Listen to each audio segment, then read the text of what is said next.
Purse, ఇంట్లో నగలు, గ్యారేజ్లో bike, మహా అయితే కారులో ఎత్తుకెళ్తారు. కానీ అసలు బీహార్ దొంగల లెక్కే వేరబ్బా, వాళ్ళ రేంజ్ వేరబ్బా. చిన్న చిన్న దొంగతనాలు చేస్తే వాళ్ళ క్రియేటివిటీకి అవమానం అనుకున్నారేమో ఈ దొంగలు. ఏకంగా ఆకాశం అంత ఎత్తున్న మొబైల్ టవర్నే గుట్టు చప్పుడు కాకుండా లేపేశారు. అవును, మీరు విన్నది నిజమే. సుమారు 132 అడుగుల పొడవున్న భారీ ఇనుప టవర్తో పాటు పక్కనే ఉన్న జనరేటర్ను కూడా ప్యాక్ చేసేసి టాటా బాబాయ్ చెప్పేసి వెళ్ళిపోయారు. ధూమ్రావు పట్టణంలో జరిగిన ఈ వింత చోరీ ఇప్పుడు దేశవ్యాప్తంగా నవ్వులు పూయిస్తూనే ఉంది, అందరినీ ముక్కును వేరేసుకునేలా కూడా చేస్తోంది. ఇక పూర్తి వివరాలు చూస్తే 2010లో ఒక ప్రైవేటు టెలికాం కంపెనీ బక్సర్ జిల్లాలోని ధూమ్రావుకు చెందిన హరేనాథ్ యాదవ్ అనే వ్యక్తి స్థలంలో ఒక భారీ సెల్ టవర్ని ఏర్పాటు చేసింది. 12 ఏళ్ల పాటు హ్యాపీగా రెంట్ కడుతూ బిజినెస్ చేసుకుంది. కట్ చేస్తే 2022కి అగ్రిమెంట్ టైం పూర్తయింది. అక్కడి నుంచి కంపెనీ నుంచి రావాల్సినటువంటి రెంట్ పైసలు ఆగిపోయాయి.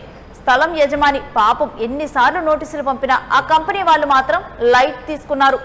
రూపాయి ఇవ్వకుండా టవర్ను కూడా తీసుకెళ్లకుండా అలా వదిలేశారు. ఇలా 2 ఏళ్లు గడిచాయి. ఇక ఈ మధ్య కంపెనీ ప్రతినిధులు ఒకసారి టవర్ ఎలా ఉందో చూసొద్దాం పదండి అని లొకేషన్కి వచ్చారు. తీరా చూస్తే ఫ్యూజ్ అవుట్. అక్కడ 132 అడుగుల టవర్ లేదు కదా, కనీసం దానికి సపోర్ట్గా ఉండే జనరేటర్ కూడా లేదు, కనీసం ఇనప ముక్క కూడా అక్కడ దొరకలేదు.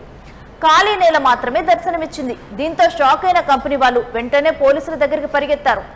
ఇక్కడే అసలైన ట్విస్ట్ ఉంది. చుట్టుపక్కల వాళ్ళని అడిగితే ఆ టవర్ ఎప్పటి నుంచో అక్కడే ఉంది సార్, గత 15-20 రోజుల నుంచే కనిపించడం లేదు అని క్యాజువల్గా సమాధానం ఇచ్చేశారు.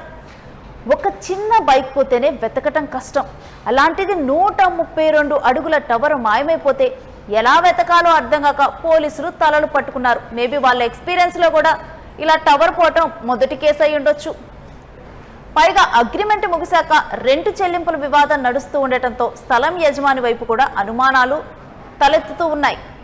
ఇక నోటీసులు ఇచ్చినా స్పందించినటువంటి కంపెనీకి షాక్ ఇవ్వటానికి ఆయనే ఏమైనా ఈ విధంగా ప్లాన్ చేశాడా, లేక దొంగలే ముఠాగా ఏర్పడి గ్యాస్ కట్టలతో ముక్కలు ముక్కలుగా కోసి స్క్రాప్ మార్కెట్లో అమ్మేసుకున్నారా అన్న కోణంలోనైతే విచారణ జరుగుతోంది. ఇక బీహార్లో ఇలాంటి ఘటనలు జరగడం షరా మామూలుగానే మనం చూడాలి. ఏకంగా కూడా బ్రిడ్జ్ చేసేటప్పుడు దానికి తెచ్చినటువంటి సిమెంట్ను అన్నిటినీ ఎత్తుకొని పోతారు.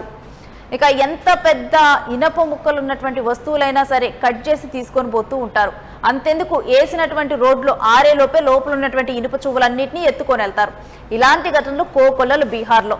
ఇక ఇలాంటి విత్తలు జరగటం ఇది మొదటిసారి కాదన్నటువంటి విషయాన్ని మనం చూస్తున్నాం. గతంలో రైల్వే ట్రాక్లు ఏకంగా ఇనుప వంతెనలనే దొంగలించినటువంటి రికార్డు అక్కడ దొంగలకి సొంతం.